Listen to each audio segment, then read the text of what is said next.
basic questions about whether or not President Biden had been seen by a Parkinson's specialist at all, and there were no answers to those very basic questions. But about 8 hours after that briefing wrapped, close to 10 o'clock last night, the president's doctor released a letter via the White House, and he explained that President Biden has not, for any reason, seen this neurologist or any neurologist since his last physical that they told us about in February. So despite some of the recent reporting and anonymous sources, people close to the president who claim that he has been slipping more in private and on the road, there has not been a reason, according to the White House medical team, to re-screen him. And they are telling us, the president's doctor is telling us, that this Dr. Kevin Kennard did not come to the White House all those times because of his Parkinson's specialty, but instead because he is a movement disorders specialist who has been seeing patients at the White House for more than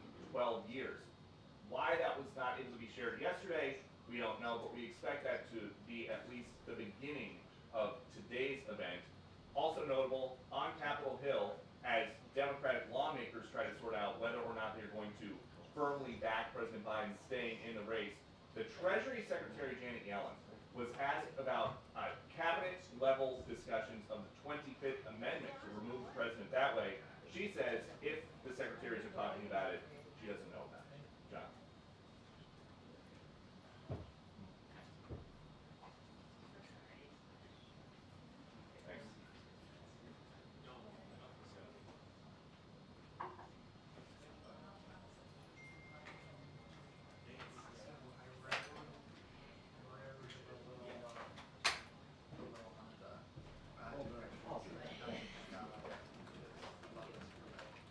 Thanks.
I walked yesterday.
That's what I figured. They're just like welcoming remarks. The only reason I think that's why they've done it, that's just Yeah. So you get to just sip on over. I wouldn't got mine because I'm gonna be school on Thursday. You have to get there like 6 He said the will be less. No, I signed up and I have to be up He said that they'll wait till the year. I am hopeful. It was like next to and they were not sure what the food and bathroom situation was.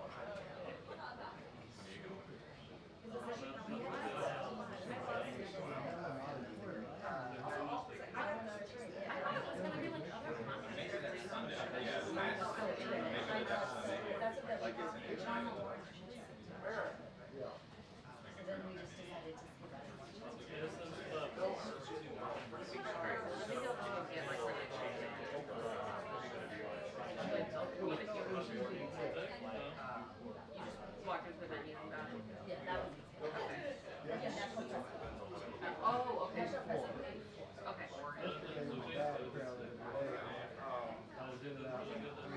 Oh, nice.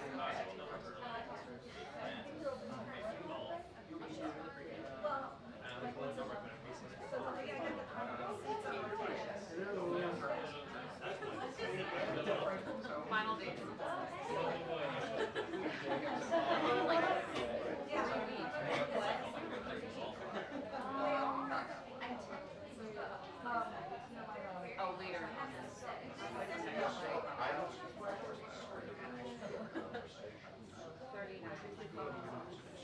Are you doing, you know, if you're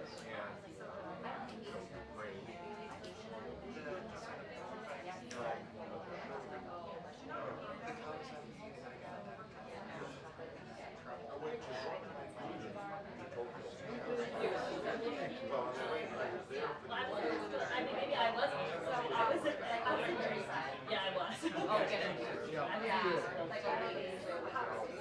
It's really big, I'll take a picture, I want to see So it. both times it was the first time.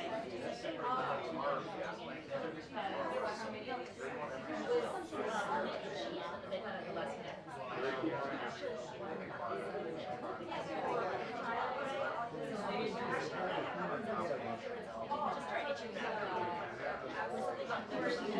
I just started itching up. Oh, no, I just itching up. So I remember, yeah.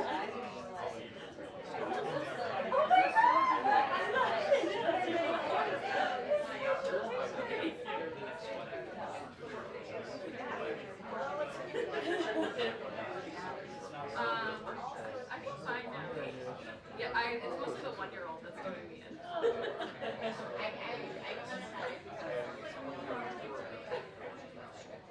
I will say you think about it intentionally the first time. When I was there, like, yeah, I was like, and then like today, I like finally put my son to bed and I'm like, why am I so? And I'm like, I'll forget all day. The first time.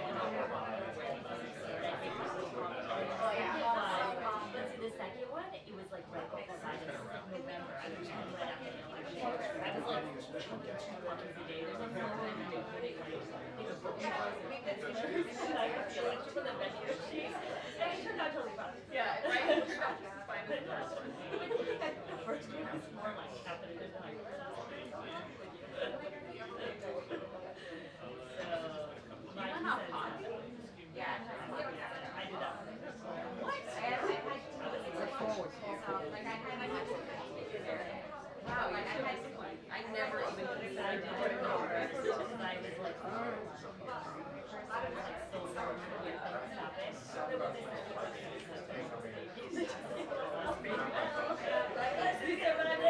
Stop it.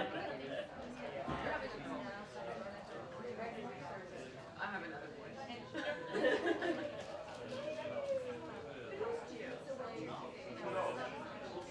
January. When I saw Colin, he was like, when? After the second. Yes, exactly. I'm done. Maybe right before. You should check out. Thank you. No, maybe ours was for Yeah, I know. oh, yeah, definitely. I may never come back. Yes, you are too. What'd you say, Steve? Yes, she is too, coming back. Oh.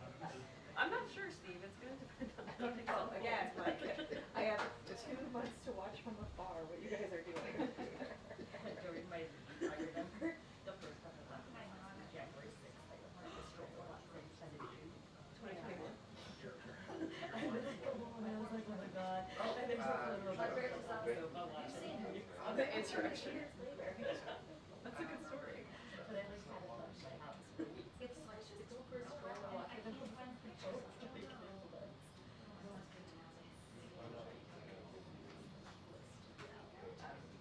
Like we were, well, they were natural.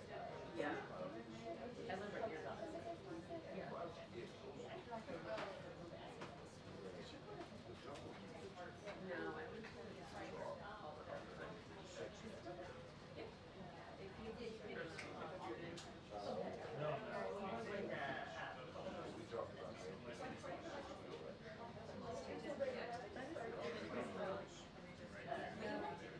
yeah, I love it. It's like, wait, are you done traveling? For the most part, yeah. And the briefing's been moved to 1:45. What? Why can't they tell us this beforehand? I know it. I know it. okay. Everybody for you. Just for this.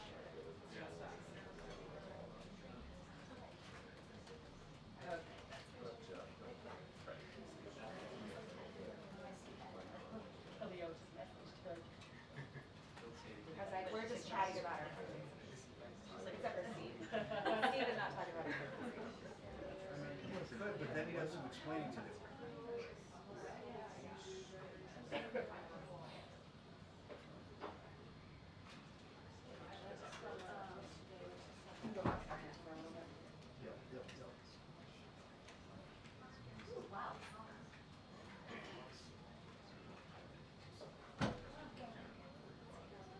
Nice to see you.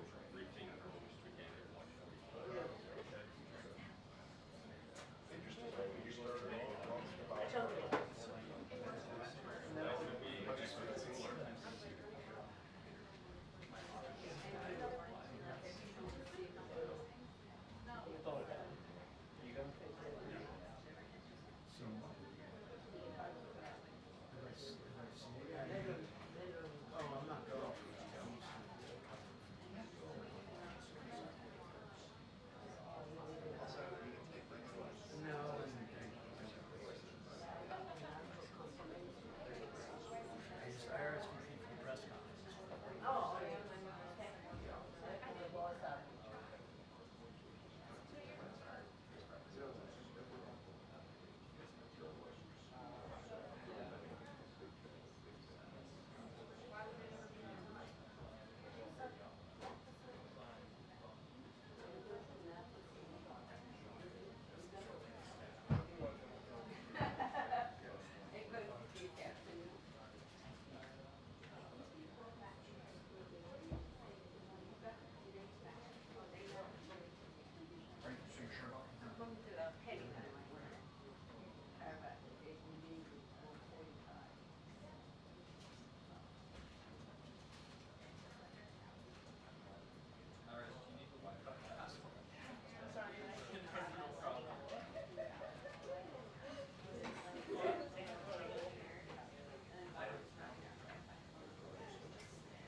started off talking about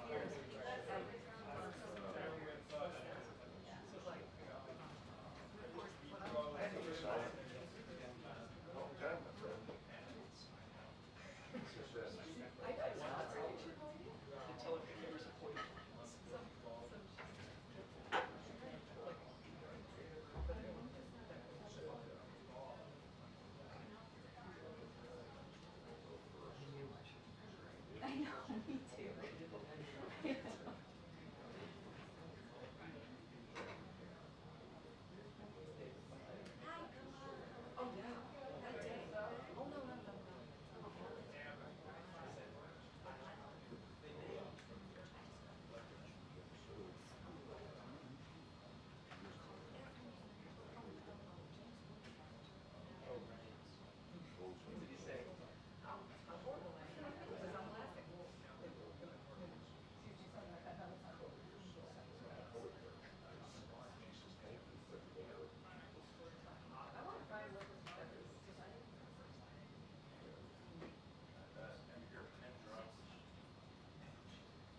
let's go ahead and try. If not, I will quote, okay? All right, let's do it. And, you know, I know that now we get closer and I get more reports. I think that maybe it's a little higher. Okay.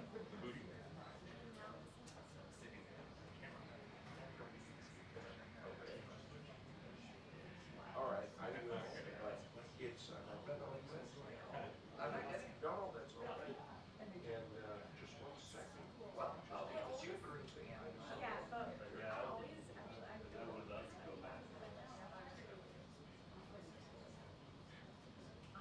Is there anything that you like doing there?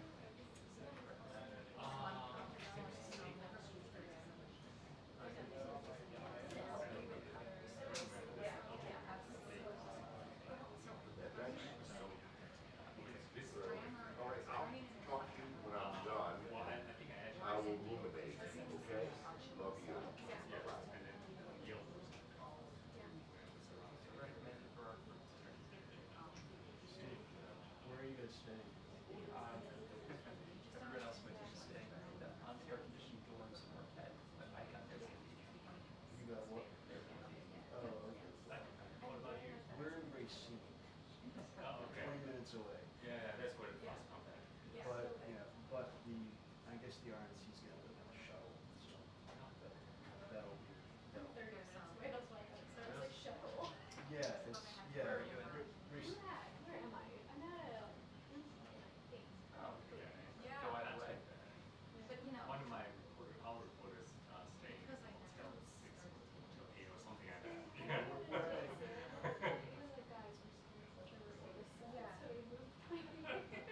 Yeah, we're, it's Delta by Marriott, whatever that is. Yeah, the by Marriott's a little sketchy.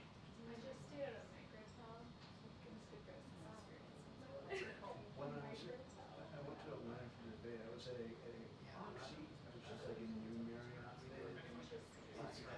The citizen. Yeah, the moonlight, the moonlight, that's right. Those are really nice. They're like tiny little rooms, but like very functional. Like, I mean, like this, like Moxie is like it's a total off of it, but it does not like it's not.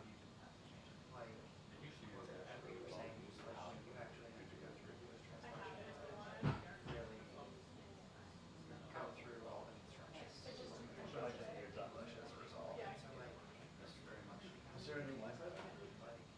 Wi-Fi?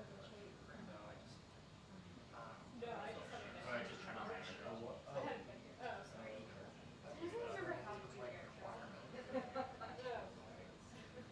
And now she's at a small classical school.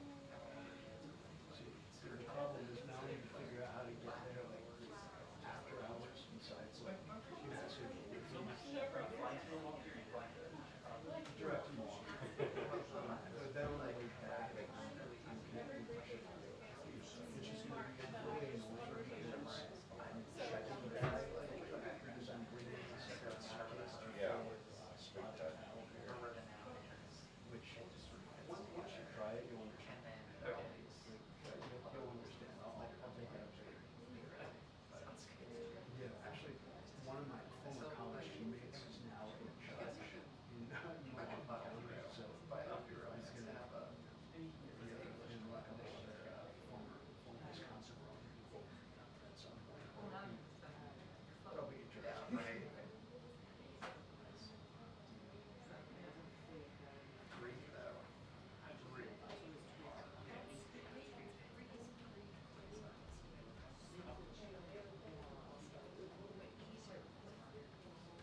It's a different alphabet. It's one. Come on. Really?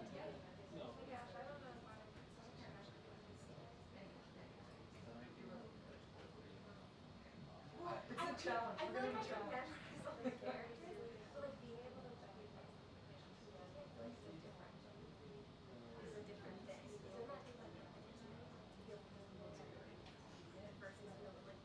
Deborah's been really modest because I know plenty of my friends who like struggle just with the way that I just trying to like get through Yeah, I see, no, it takes more than a day.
days, eh? One of those days. You going over to the event tonight? Yeah. Don't have a choice, man. You see me, I'm cool. Yeah. So there's no reason for me to be here if there's no front up. I guess we're off to the side, probably not a buffer. I think I probably should plug into a fixed. That's fine. Stay there. They'll probably be best way for sure.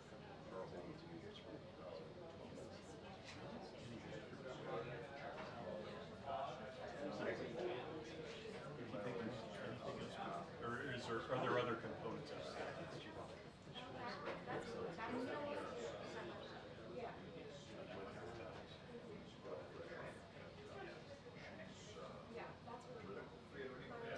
What you been up to? Anything fun? Paris. But it's not a problem. Montana for drones early. So, not bad. Well,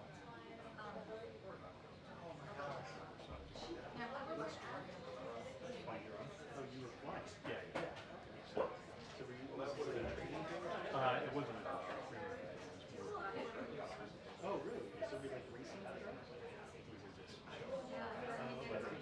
I've seen like the drone, right? That's not part of any of our flying because we have an insurance policy. Yes, exactly. Our stuff is just like strictly meat and potatoes.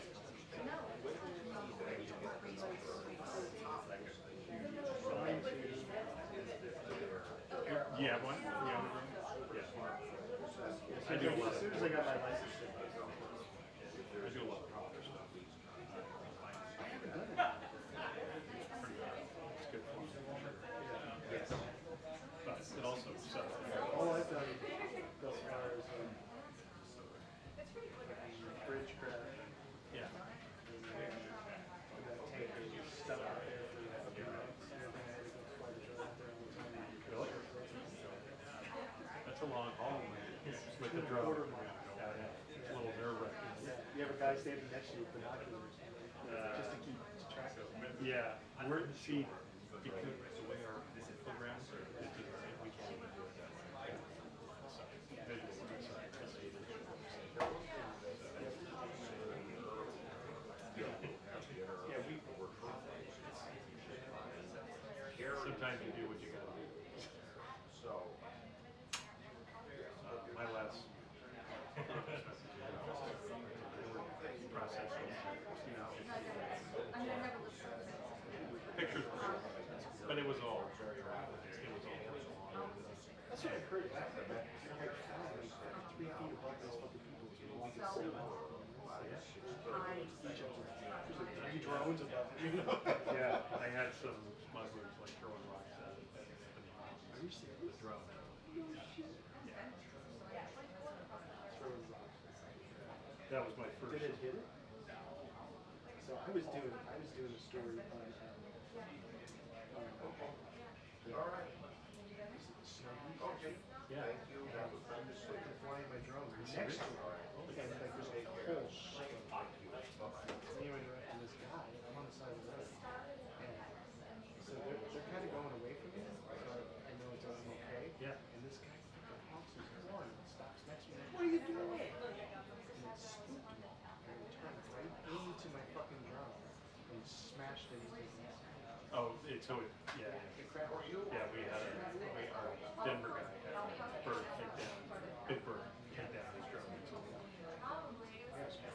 What do you fly? Which one? Mavic 3. Oh yeah, great. We have a bunch of Air 2s. It was crazy though, you know. I mean, like I sent it in to them, and they had it fixed in 5 days. Yeah. It cost $118. Is this cameras up in New York? No, it was fucking through them. Oh really? Yeah, I wrote them. I said this happened, you know, blah blah blah, and everything. And they said send it in. I sent it in. They replaced the parts. They're like $118. I'm like, Yeah. As long as are the you shitting me? as long as the gimbal doesn't go, everything else is cheap. Yeah.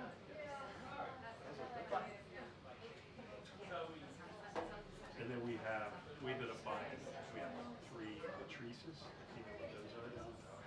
it's a larger enterprise drone. I'm sure you can drop pretty easily. I was listening to that this morning on the New York Times Daily podcast. Did you listen to it this morning? Dude, it's all about AI using drones. Yeah. And they've replaced a few of the circuit boards and they've figured out a way. So you know when you're flying a drone, you can circle the thing and it'll fucking track it. Yeah. They're using that and some other code, and now they're just like they launch a drone, they circle the tank, and it follows it and seeks right through it. Your answer to this problem. They also found a way to hide the controller from being identified where. Yeah, it's freaky as shit. And they said they're like a couple of steps away from autonomously being able to decide on its own what to strike and what not to, because it has there's one main drone and then there's 4 separate drones that it's controlling this one drone. That's fucking nuts, dude. Yeah, it'll just move so rapidly. Yeah. He said now before long he was asking me, how do I was like, what's the step that he's like, I can have it do it tomorrow. He's like, I can't do it right now because I have to wait. I can have it tomorrow. Oh, well, I mean, I've got the kid who he built on the past 12 years, and now he's a graphic designer, and most of it now is just, he'll tell AI chat to write the code quickly for whatever he wants to do. That's just like, if you need something fast, but this function, he describes it, it quickly writes the code. So much for the great education in graphic design. That and so much for, I mean, So my son was here to SCAD. oh nice. Such a great school. Yeah, it's a great school. I'm like, dude, that's awesome. Somebody else can be doing your job or having computers. I think a lot of what they scan transfers over Yeah. virtually anything we want to do.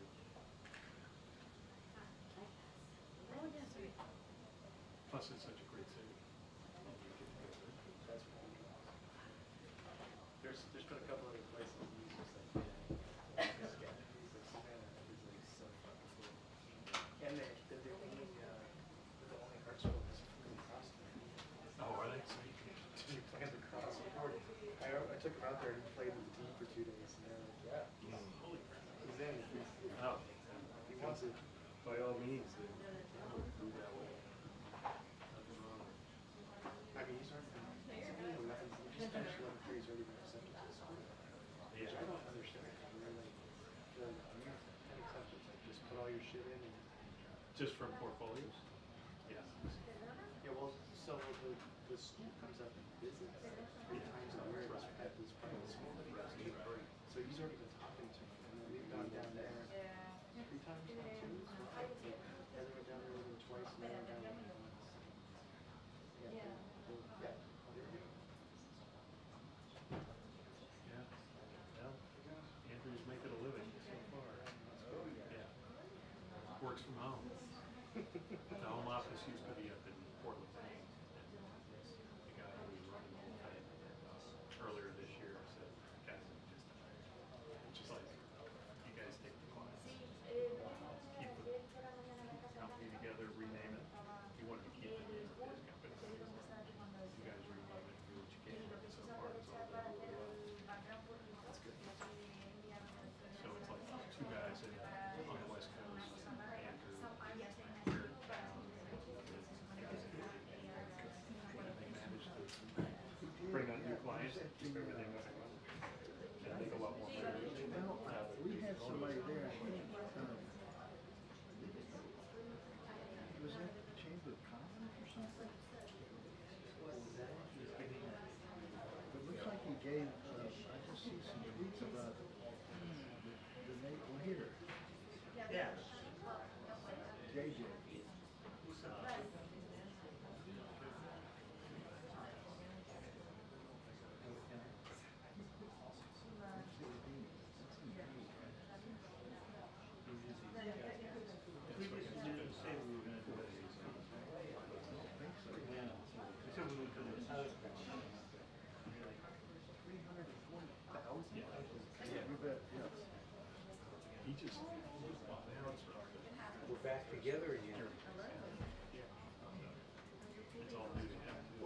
grill so far. It's air conditioning. I will say, you know, the air conditioning has something to be said for you that It is helpful. it's a full working, not been running around. Big time.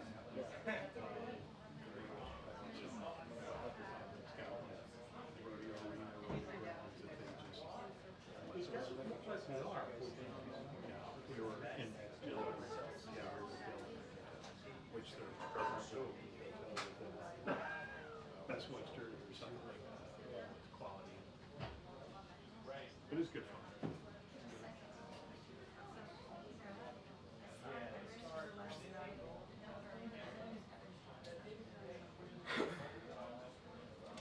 And so, yeah, a few of us drone pilots provided the entertainment.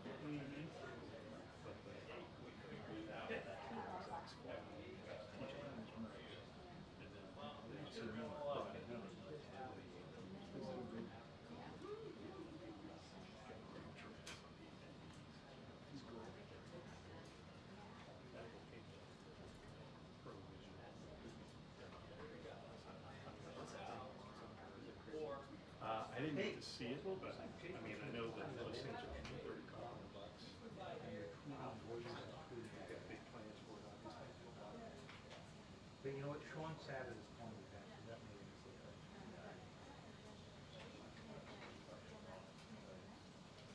But it was a good distraction for a little bit. Hey, how's it going? Paid vacation. Yeah, if you don't have the quality in it. And at the end of the day, and having the stress of people.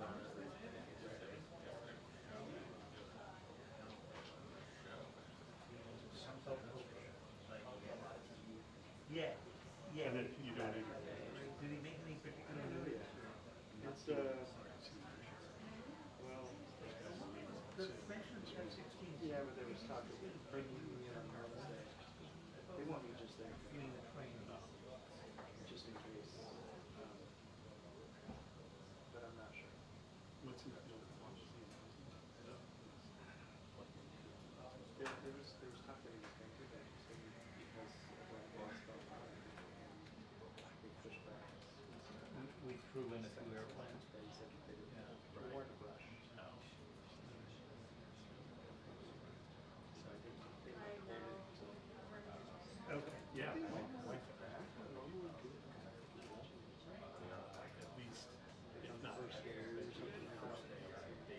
Okay, well, I did this before. So the We main all goal is- went up flat and So he's got another one on Saturday. That's great. I'll be over the, I'm pool, I'm the White House, and I'm pool. But yeah, there's speculation that he's having this big thing to the house. Yeah, I'll try to sprint for that, man. But, it's, That's what, that was. you guys know that. That's on it.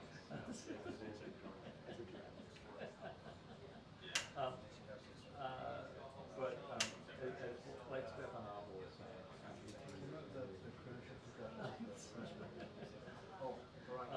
Anyway, Jake is not doing anything, or we should have.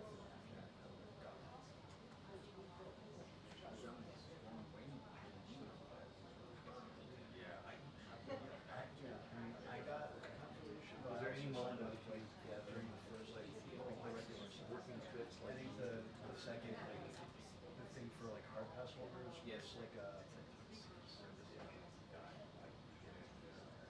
there's no Secret Service doesn't, you sign up through them, but confirmation got was Fun. Yeah, so where that's is he why we signed up through the Secret Service one. And then are you coming out next week? Way over on the side.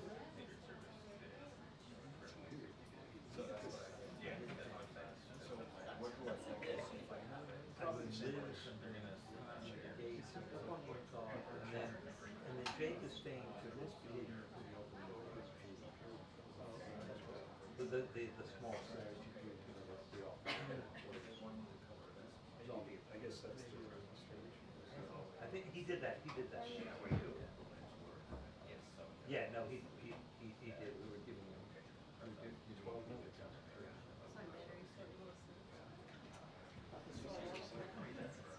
You can guess.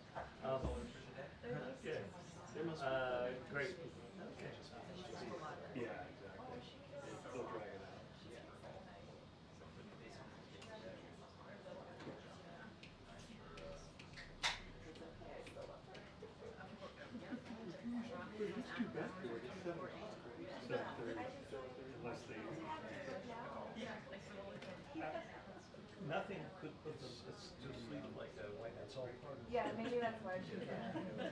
She's sitting quietly. The entire top secret weather control apparatus. Yesterday, press conference is underway.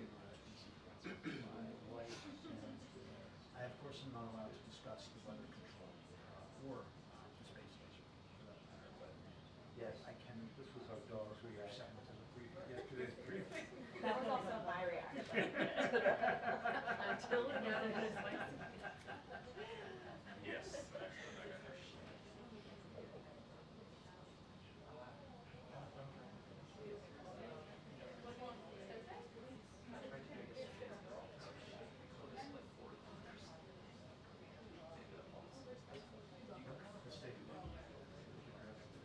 Yeah, I went yesterday morning. It took like half an hour with the phone thing, but it was, once I got to the front, they just scanned the thing and it was done.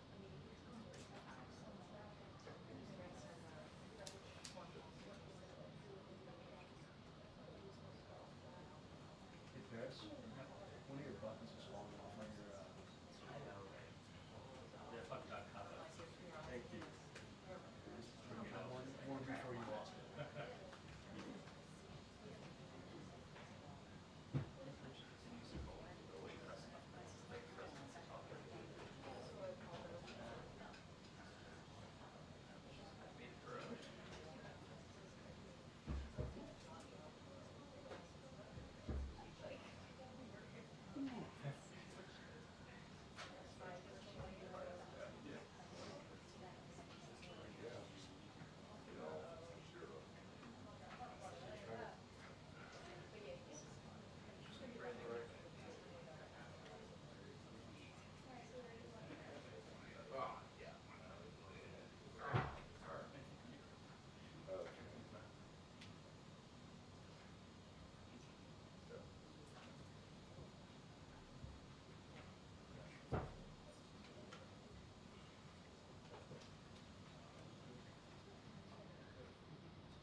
And you're mainly a video, the drone.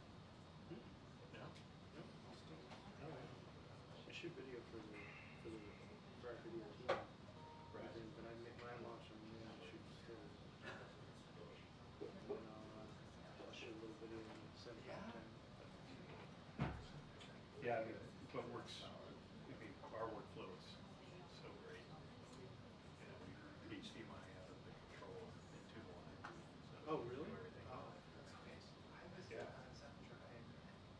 It took some trial and error and communication with DJI to work some of the issues out.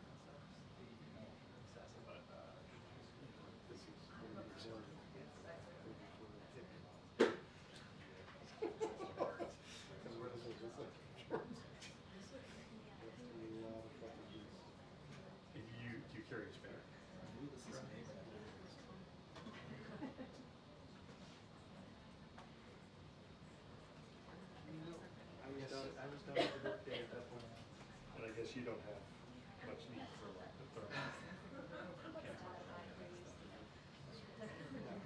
there for like.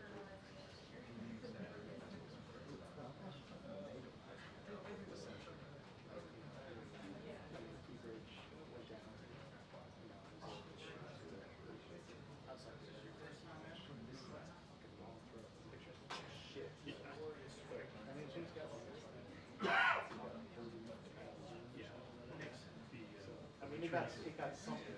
Yeah, the Matrice will do 80 times. Yeah, it's ridiculous. It doesn't hold up. It's just small. Yeah, it looks fine on the screen. Yeah, exactly. As long as it's. Exactly. Okay.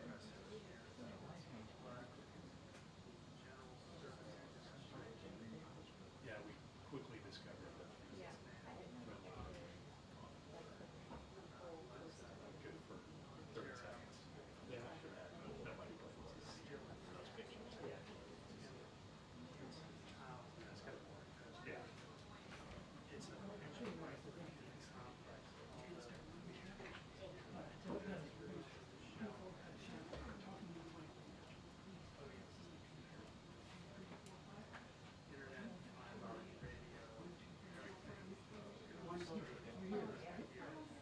Is there a way anyone can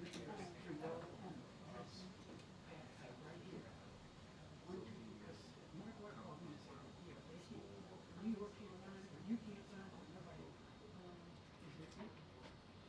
it is breaking up.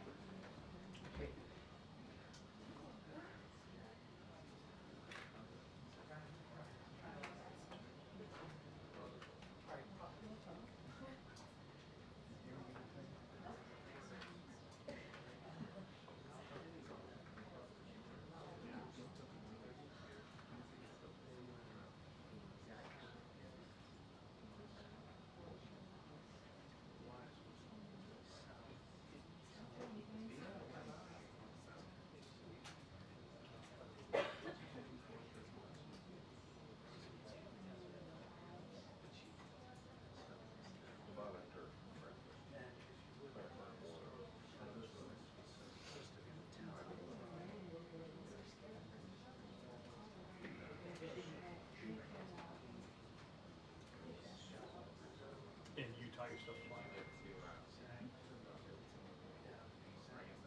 Yeah, I mean, I took that. College just to get the flying. Yeah. Yeah. Yeah. You told the controllers and And I was pretty nervous. first time I ripped it off. Yeah. And then like the very For the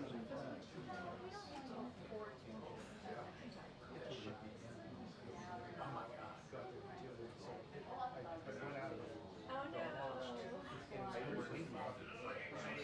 and I got there, I got the footage and I was coming back. So like you think it's coming out, but it's literally and I was running out of So you just I was barely such a made it fucking back. amateur. I was just like, I think I have enough battery to get me back. And I was Especially in the Return to home or no? You were still. I didn't even get over there now. I was just trying Which to is find man. good. You probably wouldn't have made it. Yeah. You can return to home because then it goes through the whole, the let me stop. Okay. If it rises, then it starts. Yeah. By the time it goes through all that. I ended up, it was probably 4 or 5 yards from Oh, good. and I was like, you know, I was running on fumes, and I saw grass, and I just landed it, and at least in 20 minutes position. Yeah, it was crazy. I was like, okay, that's not gonna happen again. So when I launched the next day, Jim the Scouts so stuff like Also and flying? and we were all like, okay, you fly out there, do it, I'll watch you. Yeah, I mean, just like I said, we have the most rigid flight. Yeah. Once the battery is 40%. Yeah. And we still, at some fly areas, just because if you don't calculate the wind, it's not going to be. The Scouts was doing a story on that. You know, that highway in Alaska was all Yeah. truck drivers drive. Yeah. He was doing a story on that. And he was flying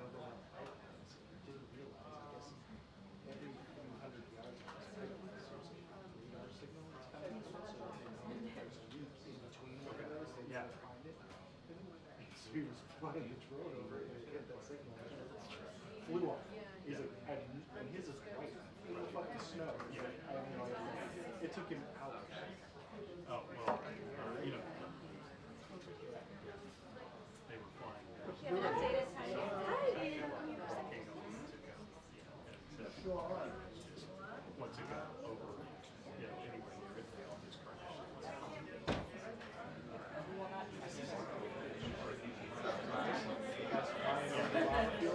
It kills it. Yeah, but you get the footage as it's going. Right. Yeah. That's kind of cool. So that's pretty much what you can bring the stealing that print, recording that. Yeah. Yeah. Absolutely. Yeah. And then of course, anytime we've had an incident, just more than we'll go any. He's been my favorite.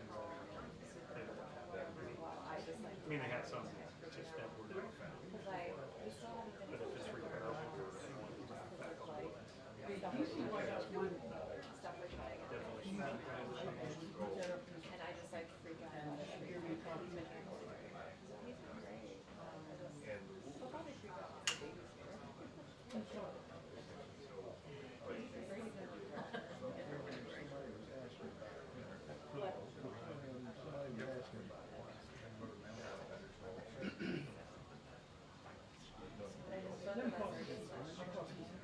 We closed last week finally. Take this obviously around till the deadline when we walk out the door. And we finally closed. And we were gonna move it because it was Saturday, but that's. That's because it's, Or, yeah. in addition to that, on a lighthouse one, I ran a separate harvest, I'm talking about both.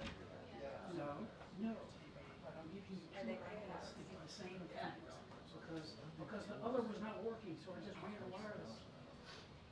So, you hear both, correct? Very good, bye-bye.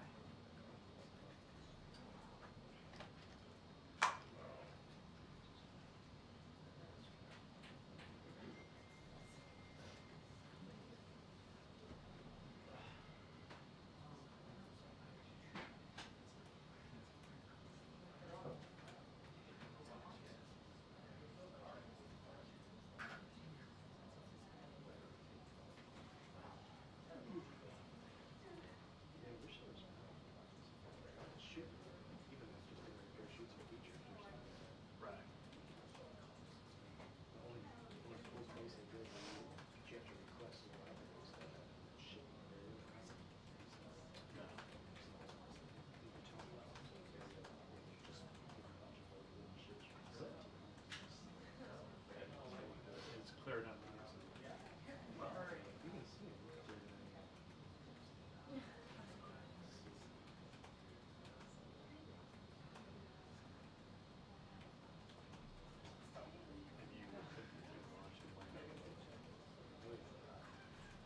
Successfully? Yeah.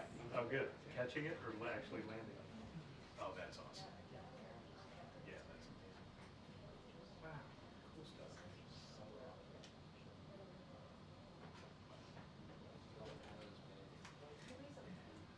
Yeah.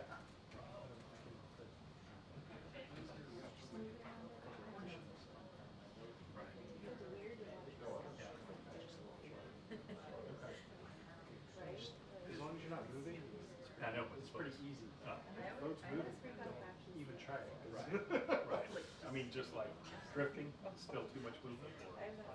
Or you can just. Like as long as your motor's off, and it takes a little bit to land it and stuff and everything. But, I had friends who they were trying to launch just as soon as it comes back, actually, you're moving. I'm like, dude, what are you doing? Wait long enough, it will make an interference. What? Wait long enough, it will make an interference. Before I had the license. Probably not till she's like. You took some line guy in the late teens. He couldn't get it. Oh, yeah. I haven't attempted to catch air tube bass yet. For the Mavic 3, if you're careful, you just go underneath the really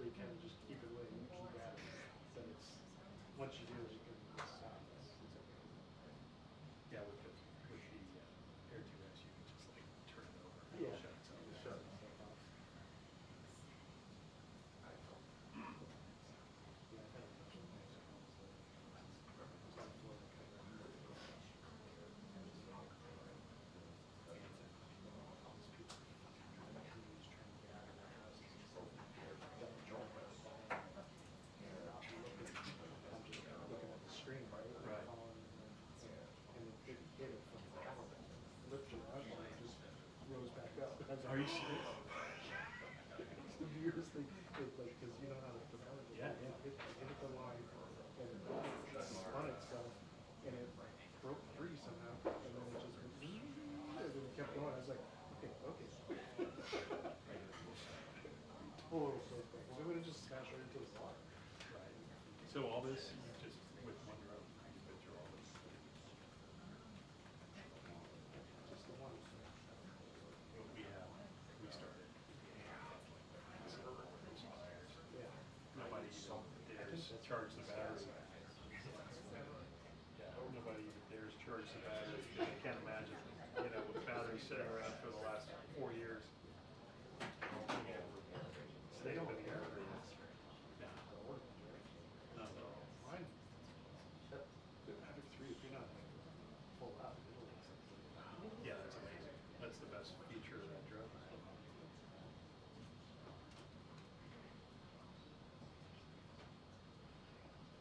Yeah, I would be able to fly out with that 2.25 hours. I could fly out, loop around the thing a couple of times, and come back and still have like 40% of the battery. Yeah. I think that flew before. Obviously lost sight of it. Also had a day where the Symmetry was like so I kept following the crew that was walking back up to the main wall and ended up dropping below the bluff on the other side of it. So the screen was like this gray. And just before it's done, about a minute later, the screen comes back, it's flying itself back. Flying right back to you. Yeah. That's I haven't never had a feature Yeah. Supposed to. But then I also had one I just put a new battery on it. I had been flying for, late, one shows 1 hour, commercial break, throw a new battery in and send it back up to start the next day. And I had it parked at like 100 feet up over the Rio Grande.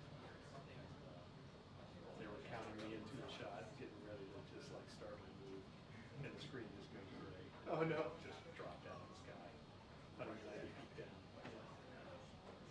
That one they had to replace eventually. That was about $1,000 repair for a $800 drone.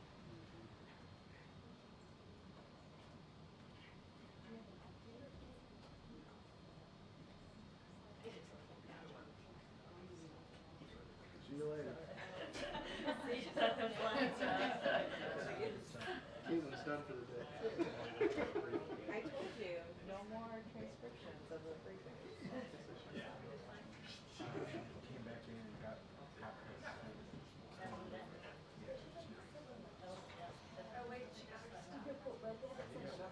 No, see the light, no.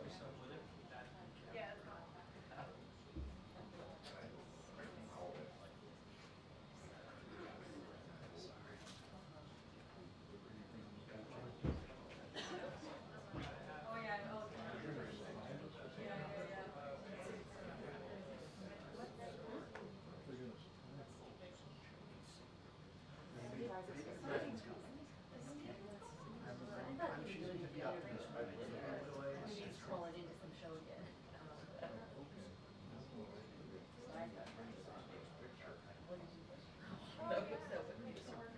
The doctor.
check. Wait, Mikey.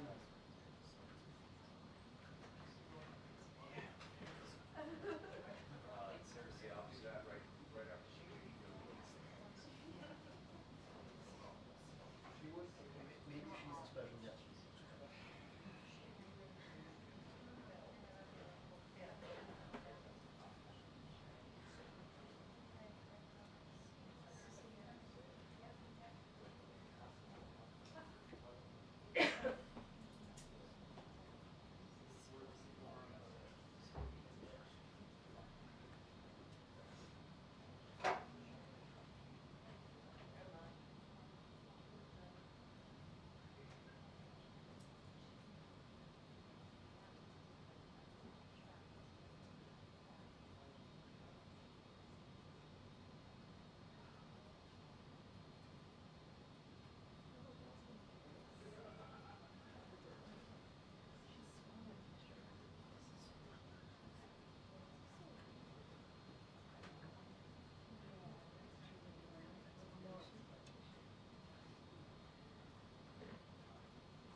What's slower, your patience or your laptop? Yeah, patience. Play some beat the impatience out of it.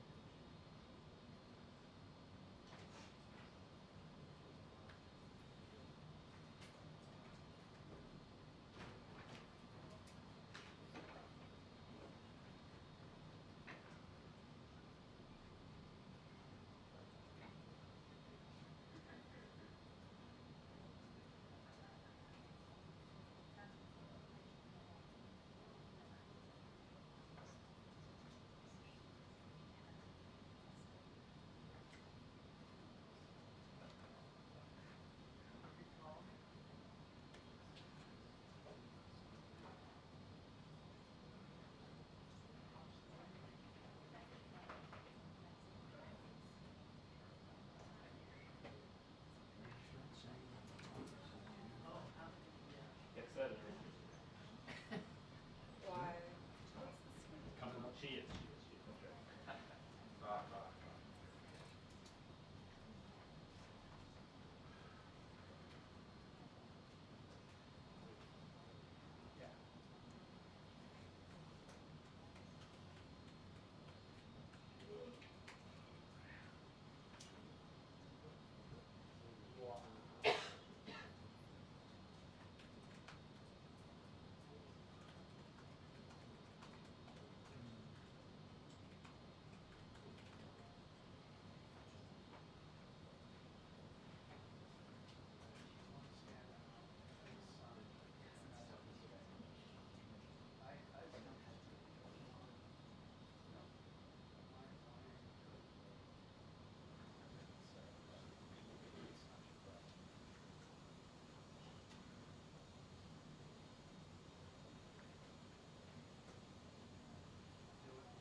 Basically take the podium for a second. What? To take a picture. Oh, there's still time. If you want to. Ukrainian section of control Yeah. where she's covering the summit and it's a Historical moment. I think it's all right. Thank you.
Hi, good afternoon, everyone. Really sorry for the delay. I just got out of the Oval Office with the President, who wanted me to relay a few new messages to you all on Hurricane Beryl.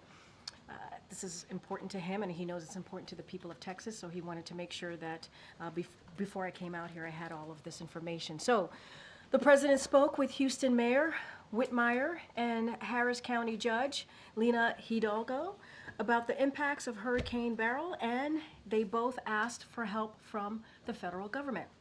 Because of the governor of Texas is currently out of the country, the president then called the lieutenant governor of Texas to ensure that Texans are getting the resources they need and deserve following this devastating storm. On the call, the president raised the need for a major disaster declaration and immediately approved it while on the call when the lieutenant governor requested it. With this major disaster declaration in place, we will be able to provide life-saving and life-sustaining activities. The president and his team have been working around the clock for the past 2 days to ensure Texas has the resources and tools needed to respond to Beryl and keep Americans safe. Officials from the U.S. Coast Guard and FEMA have been on the ground, and senior White House officials have been in constant contact with their counterparts. While the storm has passed, our greatest concern right now is power outages and extreme heat. So we want to encourage residents to remain vigilant as temperatures rise, especially older adults and those with underlying health conditions. Fortunately, 800,000 have had power restored overnight, and we expect another 1 million to have their power restored today. The federal government has also offered generators to help reduce the impact of the power outages. The president continues to take decisive action to help the people of Texas recover, and he looks forward to working with the state to get more critical resources to the people that need them. I also want to share one additional scheduling item with all of you as well at the top. In addition to many NATO meetings we announced yesterday, on Thursday afternoon, President Biden will meet with President Zelensky of Ukraine to discuss our unwavering support for Ukraine as it continues to defend itself from Russian aggression. That meeting will be at 1:30 p.m. at the Convention Center, which, as you all know, is where the NATO sessions are being held, and it will take place just before the NATO-Ukraine Council meeting. This will be the third meeting between both presidents in recent weeks following their sit-down in France and also a sit-down at the G7 in Italy, and it will further demonstrate the strength of the partnership between our countries. And finally, just a personal note here, I want to say a few words about Sam Michel here, who served as acting deputy press secretary for a good part of this year. We are sad that today is indeed his last day, but we are so grateful for his service, and he has been an incredible colleague. We were lucky to have him on our team, on our press team. His sharpness, his ability to stay calm under pressure, and his strategic thinking has been a real asset to us all. Sam, you will be greatly missed. Thank you so much for being on the team and stepping in when we really needed you. Okay, all right, Sung Ming. Thank you. I just wanted to get a clarification on the letter that was sent last night. Sure, absolutely. From Dr. O'Connor. And you can correct me if I'm wrong, but it didn't seem to explicitly describe the nature of Dr. Kennard's meeting with Dr. O'Connor. So can you say whether that one meeting was related to care for the president himself? I can say that it was not. It was not. Okay, that's great. And can I just ask why that information that was released last night just wasn't said at the briefing yesterday? Well, no. Actually, a lot of what is in the letter was said at the briefing, to be very, very clear. I said many of the things that were laid out in the letter was actually repeated right here behind this lectern at this podium yesterday. It was what said that. Hold on. I said many of the things, and we got clarification, obviously, from Dr. O'Connor, but it was in line with what I said. When I said only 3, right? I said only 3 visits that this particular doctor had. I said a neurologist. What I was not able to confirm is the name, and the reason why is because we do not share private information That is something that we respect, and we wanted to make sure that we protected our consultants here that work with the White House Medical Unit, their security as well. And so that is the one thing that I was not able to confirm. Obviously, Dr. O'Connor's letter confirms that, but we had to get permission from Dr. Kennard and also the president in order to put that information. And it is not normal, and that also states that in Dr. O'Connor. But many of the things that I said right here at this podium is in the letter. And can I just also ask a little, this is the second time in less than a week where the briefing had prompted a need for later clarification on questions about the president's health. And I'm just wondering if you could speak to... So I disagree. I disagree, Sungming. It's not. Yesterday, a lot of the things that I said right here in this briefing room, I know you were not in the briefing room, it's in the letter. It was in the letter. It was being incorrectly assumed and insinuated that the president had seen Dr. Kennard more than 3 times. I said that it was only 3 times that the president had seen a neurologist. I didn't confirm the name, but I did say it was only 3 times. It was being incorrectly assumed and insinuated that the president was being treated for Parkinson's. I said right here that the president was not being treated for Parkinson's. I actually went a step further and said he wasn't taking medication for Parkinson's. I said that right here. It was also being assumed and insinuated that Dr. Kennard was someone who only worked on Parkinson's when in fact he's a general neurologist. That was something that Dr. O'Connor was actually able to confirm, that he was a general neurologist, in fact a general neurologist. And we also wanted to we just wanted to set the record straight. And so, you know, it is important. We believe it was important to all of you. I actually even said here at the podium, if there was more information that we could provide, we would do that. We would do that. And we did. But many of the things that I said right here is in the letter. Is in the letter. Does the president feel like he's beat back this effort to force him to step aside? Look, you know, you heard the president yesterday when he called into Morning Joe, did about 18 minutes of Q&A yesterday morning. He spoke very, very, I think, forcefully, passionately about where he stands, about how he sees things moving forward. And we also have said many times, we respect members of Congress, we respect their view, but I also want to say there's a long list of congressional members who have been very clear and in support of this president, whether it's the CBC, who gave a full support, the Congressional Black Caucus, for folks who are watching and are not sure what CBC is.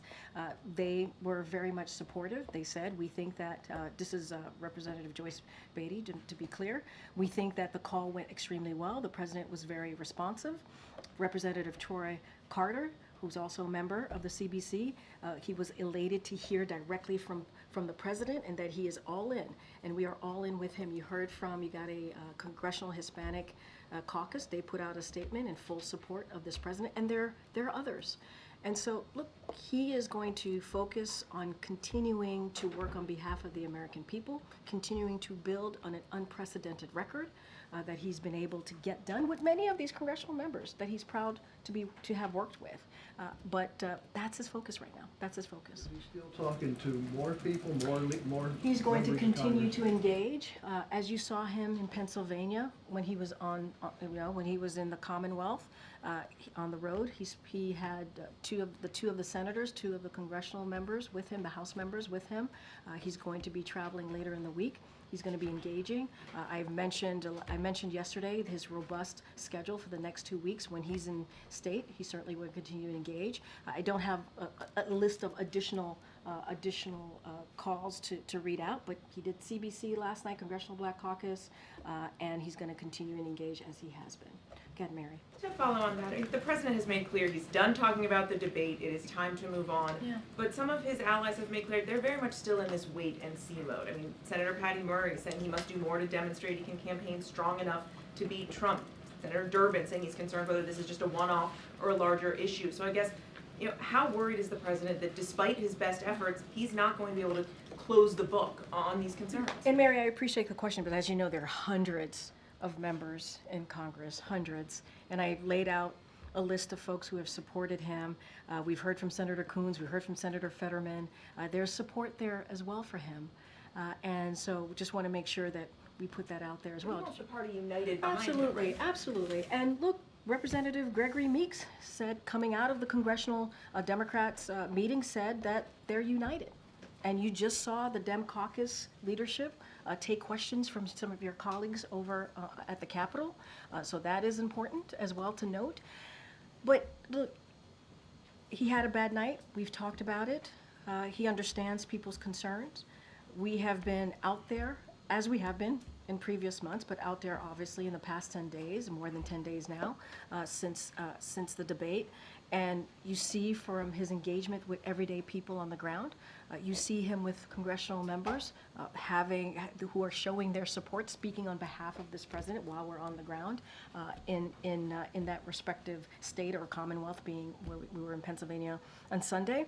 And so we're just going to continue that. But look, what I can say is, look, we respect people's opinion. You just mentioned 2 senators that we were very proud working with over the past 3.5 years to get historic legislation done, and that's what we want to focus on. You're right, we do want to turn the page. You heard me say this last week. We want to get to the other side of this. We want to continue doing the work, and that's what the president's going to do. And just to be clear, does he have plans to talk with leadership against him? I don't have any calls. We don't have calls to read out or to preview. He is going to continue to engage. I just don't have anything right now to share at this moment. He talked to CBC, again, the Congressional Black Caucus members yesterday. They had a very, very good call, and so he's going to continue to engage. Okay. Thanks, Corinne.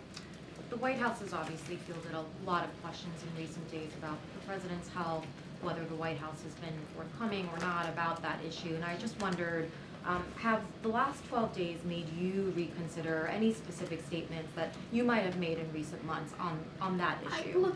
I appreciate the question. I really do, and the opportunity. I think there has been moments here when I have said, and especially in the gaggle, I think, and actually yesterday, if I have, said, misled in something that I've said or haven't had the full information, I actually own up to that. And I actually say, I will do my best to get you the information. Hence the letter for Dr. O'Connor, right? And so I will, I've always said, I've always been committed to doing the best I can to give you the information that we have. That is a commitment from the team. It has been an unprecedented time. I think you guys could admit that, right? It is an unprecedented time. And so we are meeting the moment, a new moment that has never really existed before. And so we want to make sure that we get you all the information that we have. And when we don't have it, we do try our best to provide that information. And so that is something that I'm going to continue to do. And I've always said, it is an honor and a privilege to be standing in front of you every day, exercising in the freedom of the press. This is a briefing that is watched around the world because we lead in democracy, right? We lead in the freedom of the press and what that looks like. Honor and privilege, and I will continue to do my best to do just that. And we certainly understand, you speak on behalf of the president and you defend him, his actions, his positions, his policy positions included. Could I just ask you about one example, just going back, that comes to mind? September. In the past, you're talking about the last 12 days? I'm talking about recent months. No, well, you just said recently. It's been, we've been going back and forth. And so in the last 12 days or so. That's how, I believe that's how you asked me the question. I was talking generally. Okay.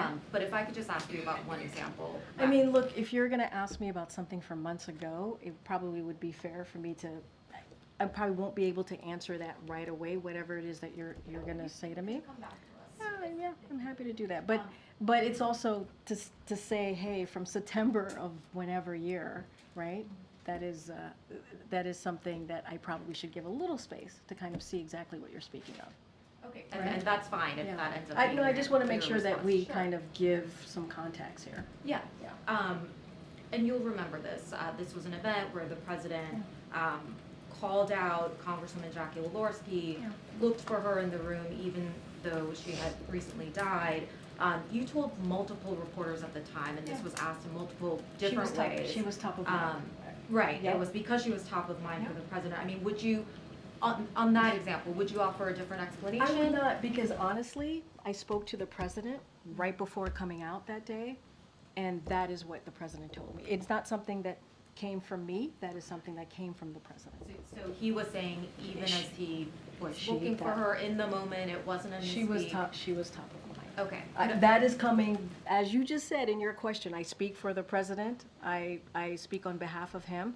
That was coming from him, and I was delivering directly from the president what he was thinking at the time. Great. A very different kind of example, and this is more recent. Oh, sure. When the president was in Italy for the G7, and you remember he skipped one of the leaders' dinner, which was a major event for the summit. And I remember you were asked about it by reporters, and you said, you know, we shouldn't read too much into the fact that he's skipping one dinner. I mean, would the explanation actually have been that he was tired and that he needed to skip something that was happening so late in the evening? And my answer stays the same. I wouldn't read too much into it. It's not the first time that he has.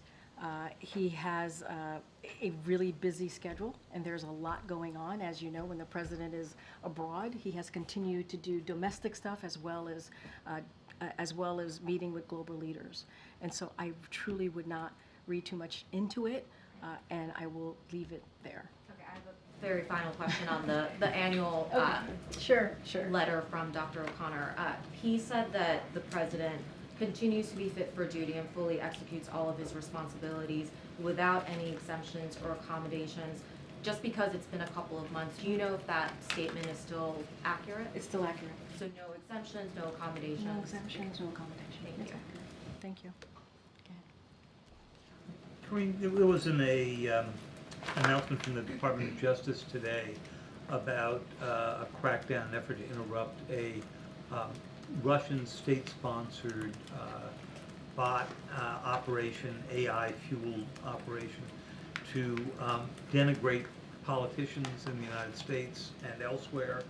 Do you have any concerns right now that this is the leading edge of any part of a Russian effort to interfere in the election? Has the president been briefed on this? And have you seen any evidence that the Russians or other foreign powers have tried to seize on the debate performance to repeat some of the president's most embarrassing moments? So that's a very good question. I would have to talk to our team about those particular questions that you just asked. There were multiple questions in your statement there. I would leave it to the Department of Justice as what they announced. Obviously, that's for them to speak to. Look, AI has always been a concern. That's why the president made some announcements recently, to take executive action on how we can deal with AI. We want to see more action, more fulsome action legislatively from Congress. And that is something. It is a cutting edge technology that we need to get our hands on and get a better understanding of what it could potentially do, and so that is something that the president certainly is looking to make sure that we deal with this in a full whole of government way. On those particular questions, I would have to check in with our team here, and obviously whatever's related to the Department of Justice in that statement, I would refer you to them. Yeah, it's great. You said just a minute ago that the president wants to turn the page on the last couple of weeks and get to the other side of this, where the White House wants to. Has President Biden seen enough support over the last 36 hours from fellow Democrats in Congress to now start turning the page and look ahead? I mean, what's his reaction been to what he's seen since Congress has gotten back? I mean, it's very similar to how I answered the question to one of your colleagues. He's very much focused on what's ahead, right? He's very much focused. He has a fulsome, robust schedule in the next 2 weeks that we laid out for all of you. He wants to focus on that, the messages that he wants to come out when he goes to Texas next week, when he goes to Vegas next week. He's going to be on the road on Friday as well. And I also want to say, look, he is proud of the Congressional Black Caucus, who said they have, he has their support.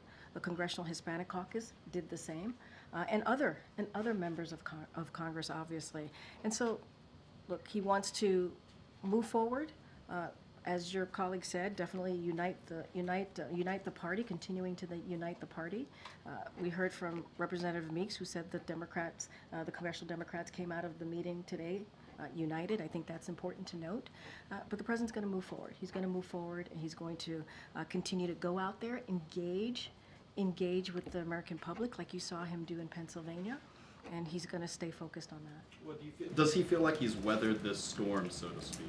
Look, I think that he is more determined than ever to continue to get the job done, to continue to build an economy that works for all, to continue to make sure that we have a middle class, right, that is strong, right, that we don't have a trickle-down economy, that we economy that's built from the bottom up, middle out.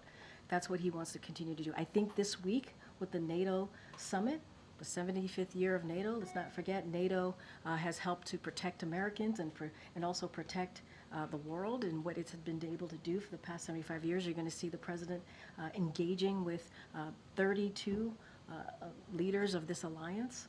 I think that's really important. That's, again, on behalf of the American people.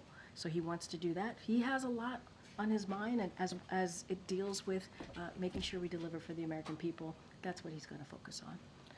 Okay, Peter, I know we had our chat yesterday. Yes, thank you, So go Corinne. ahead. Does President Biden commit to serving a full second term if reelected? Yes. Thank you. We know the president says that his health is fine, but it's just his brain, and that he's sharpest before He was joking, by the way. I just want to make sure that that's out there. And he was making a lighthearted joke as he was That he has speaking problems with off. his brain. He's speaking off the cuff, and he was making a joke. You know the president; he likes to joke a lot. He's Okay. the same guy who says, "I know I look 40," right? So he likes That's to a make joke. jokes. It is a joke. Okay. I think people laugh when he says it. Well, he So it also is a said joke. he's sharpest before 8 p.m. So, say that the Pentagon at some point picks up an incoming nuke. It's 11 p.m. Who do you call? The First Lady? He has a team that lets him know of any news that is pertinent and important to the American people. He has someone that is decided, obviously, with his National Security Council on who gets to tell him that news. So, Kevin McCarthy just said that when he was the speaker, many times when we had meetings in the Oval Office, Jill was there as well. When the First Lady's in these meetings, is she making decisions or is she just No. advising the president? No, the president is the president of the United States. He makes decisions. Okay. Another family member, President Biden has told me before, he and his son don't have any business dealings together. So what is Hunter Biden doing in White House meetings? Are you talking about the meeting where they came together from Camp David and the two of them walked to the president's meeting and he was there? There's a report that aides were struck by his presence during their discussions. Look, I'm certainly not going to get into private conversations that occur. What I can say is, and I spoke to this before, is that when they came back from Camp David, the president spent a couple days at Camp David with his family. He is very close to his family, as you know. It was the week of 4th of July, which is why his family members were here last week. They walked together, and they walked together into the meeting. Can you say if Hunter Biden has access to classified information? No. And are you guys just not, since February, testing President Biden for Parkinson's or for dementia? Because if he gets a bad result, it's all over that day. Again, as I've said many times before, the president has had a fulsome, comprehensive, what we shared with you was comprehensive, but he's had a full physical. We've shown the results of those physicals this past 3 years. We showed it just 4 months ago. And it is in line with what we have done, similar to President Obama, similar to George W. Bush. We are committed to continue to be transparent. We are committed to continue to show the results of those physicals. And look, it's the president's medical team that makes the decision. We are not, with all due respect, you're not a doctor, I'm not a doctor. It is the president's medical unit that makes a decision on what the president needs. Not a doctor, just No. play one on TV. But I know That's that scary. that is scary.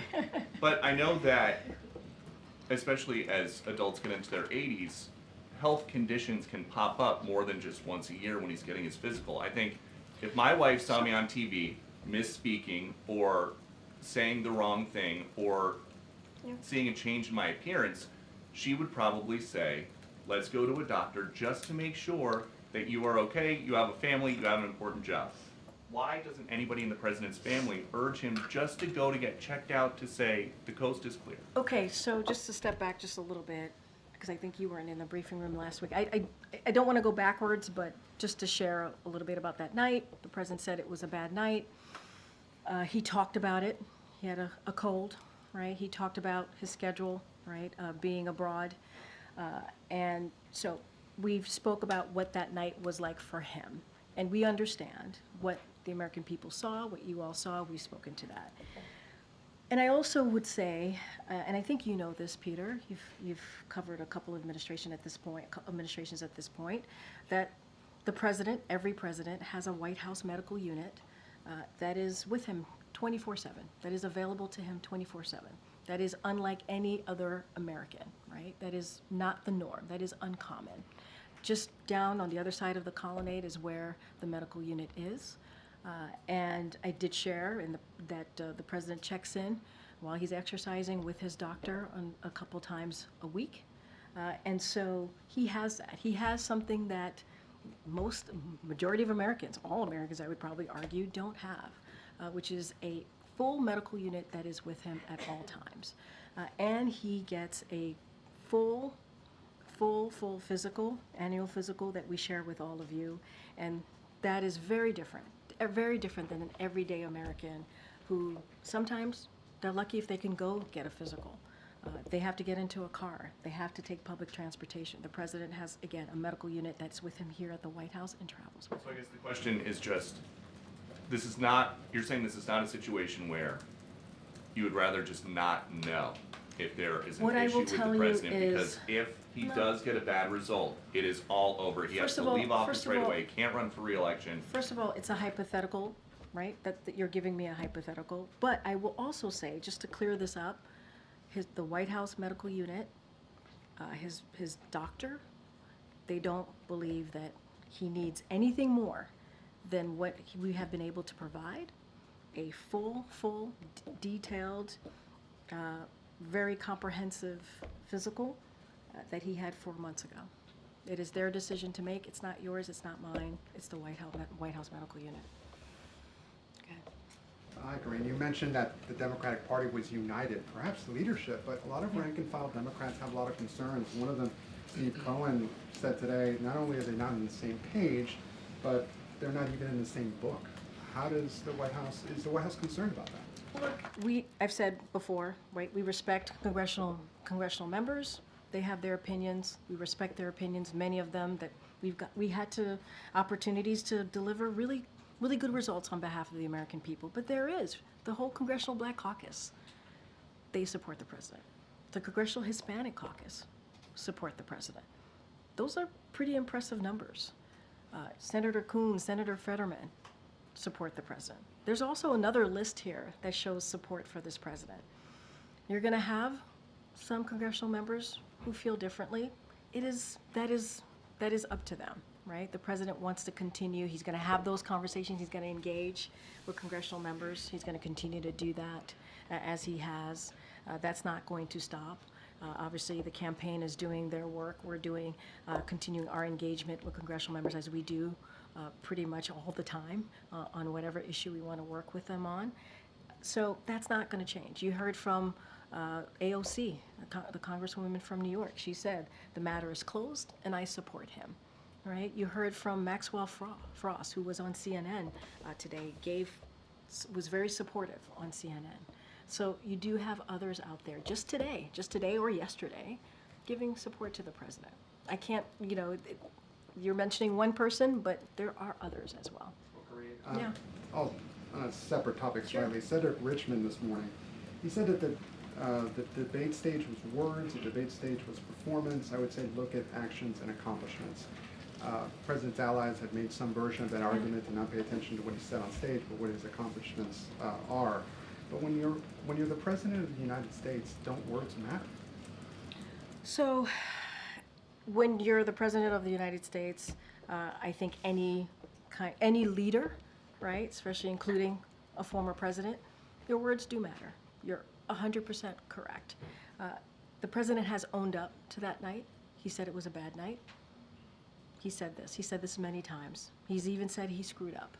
So those are the president's words. That's all I can give you at this time. We do believe that we should not just look at the 90 minutes. The president has done more than any other modern day presidents, administrations. Historic things have gotten done. When I was watching the Democratic caucus, they talked about $35 insulin, right? Capping that. When you think about seniors who are paying hundreds and hundreds of dollars, we were able to get that done because of a very important piece of legislation that we moved through, right? And only Democrats made that happen. That's also because of the leadership of this president. And that's just one. That's a bipartisan infrastructure legislation. There's the CHIPS and Science Act. There's the PACT Act for our veterans. I mean, there are things that he's been able to do that elected officials, presidents before him have been trying to do and could not get done, beating Big Pharma. So there is a long list of impressive things that this president has been able to get done, getting us out of the pandemic, that we do believe is important to note here as well as an accomplishment of this presidency. Another question that I don't think has been asked, correct me if it has. The White House and also the campaign has said that he had a cold that night. He then went to a watch party afterwards, which you have brought up. I was at that watch party. If he did have a cold, why then push him to another event where he spent some 45 minutes along the rope line? I mean, and not just and I would add to that, it wasn't just a watch party. We landed at 2 a.m. in the morning in North Carolina. He greeted hundreds of North Carolinians in North Carolina. He woke up the next day in North Carolina, gave a speech in front of thousands of North Carolinians. No. I'm just trying to you gave me an opportunity, and I'm just using that opportunity, obviously, to lay out what the president did in those 2.5 days. Look, one of the reasons that we shared that he had a cold is because during the debate in real time, everybody heard his hoarse voice, and folks asked, and we were able to confirm right away that he had a cold, and that he was also tested negative for COVID. So we were able to share that in real time. So just also want to share that. Look, he pushed forward, right? Many of us have colds, and we still push forward. He's the president of the United States. He understands how important it is to continue to get up every morning, regardless of how you feel, right, to get things done. That's how this president is. I'm sure that's how many presidents before him were as well, when it comes to really not letting a cold get you down. And I think that's also why he pushed forward in the debate also on that night. So, look, he pushed forward, tried to get things done, wanted to make sure that he had an opportunity. People who watched him do a debate, who were waiting for him, people at 2 o'clock in the morning in North Carolina who were waiting for him, he wanted to make sure that he engaged with Americans. And finally, Corinne, this morning House Speaker Mike Johnson said, as he has before, that Democrats have been covering up the president's mental acuity for years.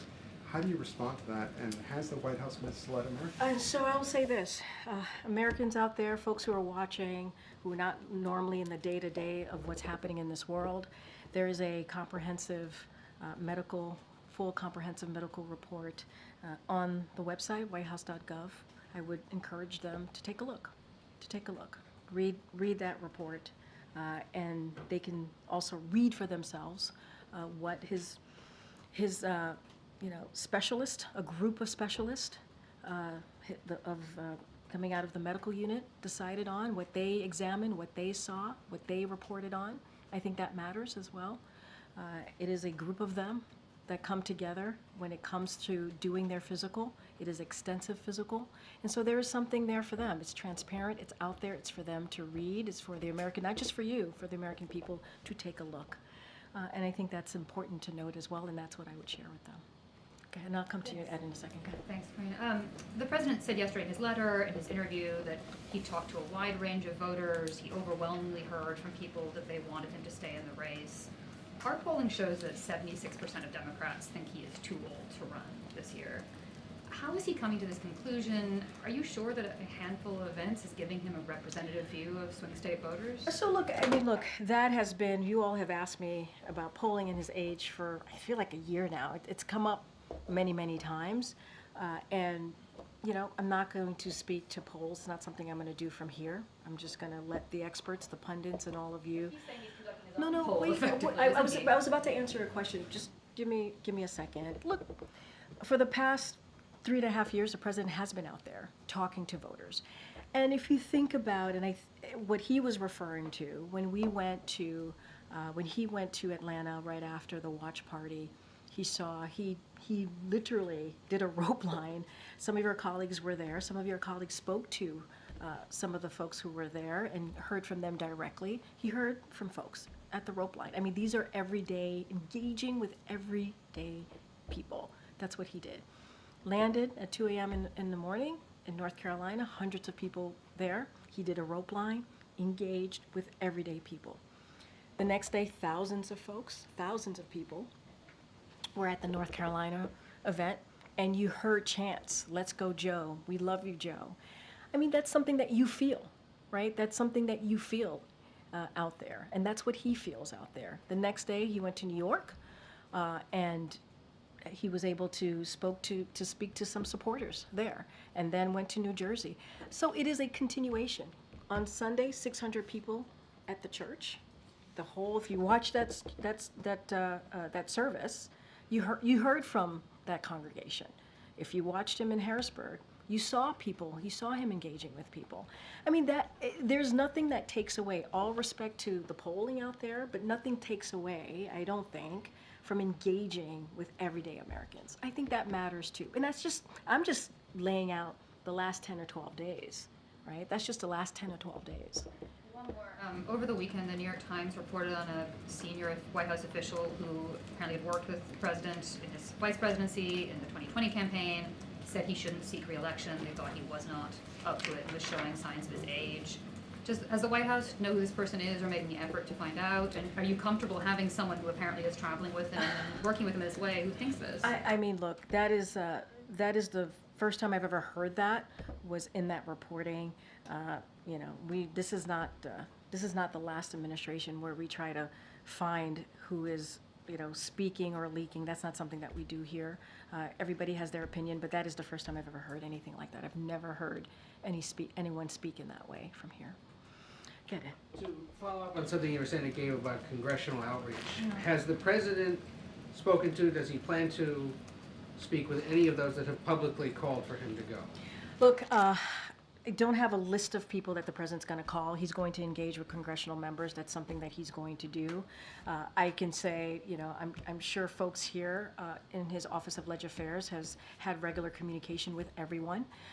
I just don't have a list of who he's going to speak to. But the president is always willing to speak to people who agree with him and don't agree with him. You know that about him. If you've covered him, he's very much that type of president. I just don't want to get ahead of his decision on who he's going to call and how that's going to look. One thing I don't think we've gotten public clarification about yet.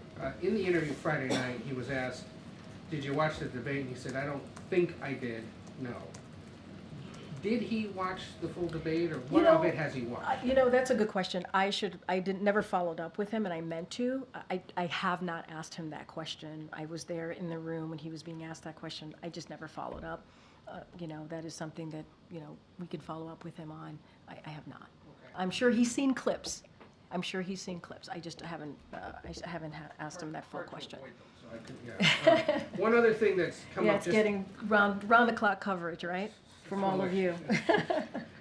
One other thing that's come up in the last little bit, the Director of National Intelligence, Avril Haines, I don't know if you've seen this, issued a statement a little while ago saying in part, in recent weeks, Iranian government actors have sought to opportunistically take advantage of ongoing protests regarding the war in Gaza, using a playbook we've seen other actors use over the years. We've observed actors tied to Iran's government posing as activists online, seeking to encourage protests and even providing financial support to protesters. She goes on later to urge Americans to remain vigilant as they engage online with accounts and actors they don't personally know. But that's a pretty big charge to make, that Iran may be trying to influence these protests in the streets of the United States. So yes, I know what you're speaking of, what the DNI warned about. Obviously, for any specifics, I would have to refer you back to Director Haynes and her statement. But broadly speaking here, just bear with me for a second, Iran is seeking to opportunistically take advantage of protest. So I want to echo the DNI's remarks today. Americans across the political spectrum acting in good faith have sought to express their own independent views on the conflict in Gaza. The freedom to express diverse views when done peacefully is essential to our democracy. At the same time, the U.S. government has a duty to warn Americans about foreign malign influences activities.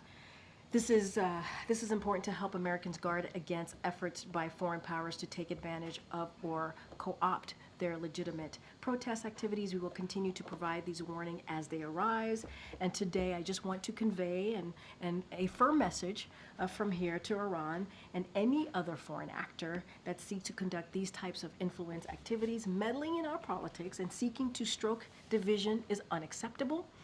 And we will continue to expose attempts to undermine our democracy and our society just as we are today. That is something that we will continue to do. The U.S. government will continue to vigorously support and defend Americans in their exercise of their First Amendment rights to protest and express political views peacefully.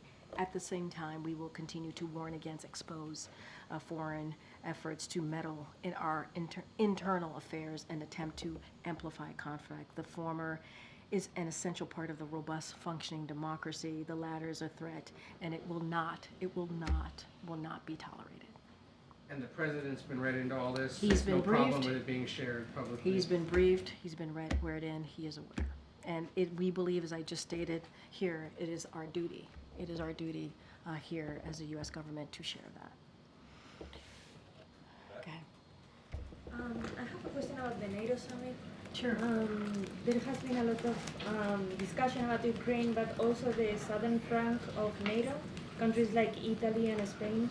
They want the summit to approve a new strategy to improve relations with countries in North Africa, the Middle East, and work together in challenges like migration or instability.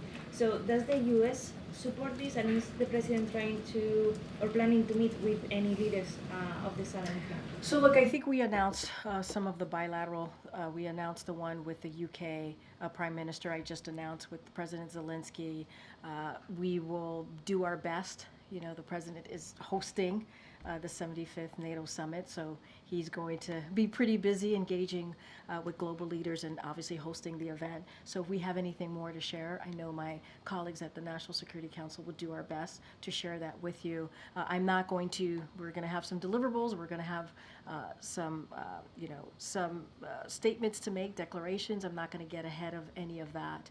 So I'm just going to let this summit begin and let the president actually lead these next couple of days.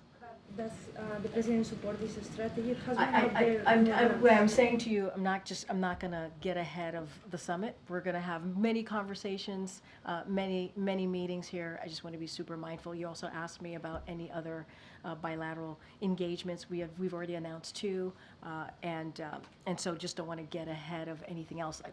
Things happen. When the president is there, he gets pulled to the side. We do pull-asides. We try to share them in real time as quickly as possible. I just don't have anything to share outside of that. Okay. Sticking with NATO, are there any details you can share on President Biden's meeting with President Zelensky? Just any details on potentially what they might discuss? If Biden had said he would announce new air defense for Ukraine, will that come up at all? We will definitely, there will be more air defense that we will be announcing. Don't want to get ahead of the president. Look, you saw, as I announced at the top, you saw the president do a bilat with President Zelensky in France and also at the G7. It is always, obviously, part of those conversations is to continue to show our unwavering support for Ukraine. The president has led in this effort globally, right? If you think about NATO and how the strength of NATO and how it has grown +2. And how we have been able to have a stronger alliance than we've ever had before. That's because of this president. And backing, obviously, behind Ukraine, that's because of this president. So our support continues to be unwavering, and we will have more to read out from that byline. And as of It's the 75th anniversary, it's here in DC, obviously, but what does the success look like for Biden, given everything that is going on in kind of the debate aftermath? Kind of, what is he measuring? So I'll say this, and I've said this many times before as it relates to foreign leaders.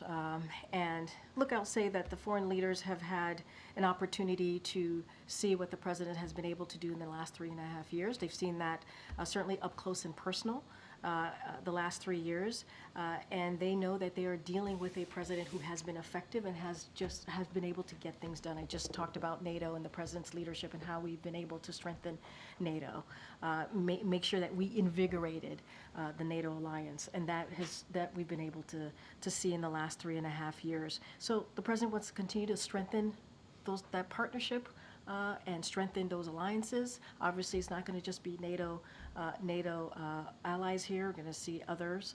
For example, Japan will be here on Thursdays, and other heads of states. I believe there's going to be 38 heads of states that will be here. And so we want to continue to strengthen those relationships, and that's what the president wants to see. It is an important year, the 75th anniversary, and I think all of the work that the president has been able to do will be on full display. Just one last question. If the president's health were to decline rapidly next week, just kind of out of the blue, have you had any conversations with him, or has he made any comments on if Absolutely he would not. step aside? That's a hypothetical. No. Okay. During stay on the NATO summit, while the summit, of course, is being held in Washington, China is criticizing NATO as the relic of Cold War. It's causing a high security risk to the world and the region. What is the White House response to this? So look, Russia's aggression against Ukraine poses a threat to transatlantic security. That's what it does. And it shows how critical the NATO alliance is and how important it is to continue to make sure that it is strong. And that's what the president has been able to do. I am not surprised, we are not surprised that China doesn't understand that though considering how they are actively enabling, right? They are themselves enabling Russia's war in Ukraine, so it doesn't surprise me or surprise us that statement was made. But look, NATO is an important alliance. It's been around for 75 years, protecting U.S. American citizens, but also the world. And so we are going to continue to strengthen that alliance. Second question, Indian Prime Minister Modi is visiting Russia. We all seen the footage that he's hugging, being friendly with Putin, also seeking deepen bilateral relationship. We see that, that Ukrainian President Zelensky already expresses disappointment. Is the United States concerning that India, as a U.S. ally, might be actually adding Russia either unintentionally or intentionally? I believe my NSC colleagues have spoken to this. I'll just add that and just reiterate that India is a strategic partner with whom we engage in full and frank dialogue, including their relationship with Russia. And we've talked about this before. So we think it's critical that all countries, including India, support efforts to realize an enduring and just peace when it comes to Ukraine. It is important for all our allies to realize this. And so we also believe India's longstanding relationship with Russia gives it the ability to urge the President Putin, to end his brutal war, an unprovoked war in Ukraine. It is for President Putin to end. President Putin started the war, and President Putin can end the war. Okay. Thank you, Karine. A couple questions on unrelated subjects. First, there's been some reporting by my colleagues in the British press that His Majesty King Charles would like to visit his grandchildren in California and could do so in conjunction with a state visit. Has there been any discussion, or will there be any discussion between President Biden and Prime Minister Starmer about such a visit? So I don't have anything to share. That is something, obviously, that the State Department and NSC would certainly engage on if that were to be the case. As you know, the new Prime Minister will be here for the NATO alliance. I just mentioned that there will be a bilat between President Biden and the new Prime Minister, so the President looks forward to that. An upcoming visit that involves the King Charles. I don't have anything to share at this time. Okay, next question. The President yesterday on Morning Joe said he wanted to make sure that the the average voter out there still wants Joe Biden to be running for president. And you've rattled off a long list of campaigning engagements that he's had over the last 10 or so days since the debate. Those engagements, whenever the president travels, whether it's part of the campaign or official travel, there are advance teams. People who get near him are screened, either by the Secret Service or the campaign, or both.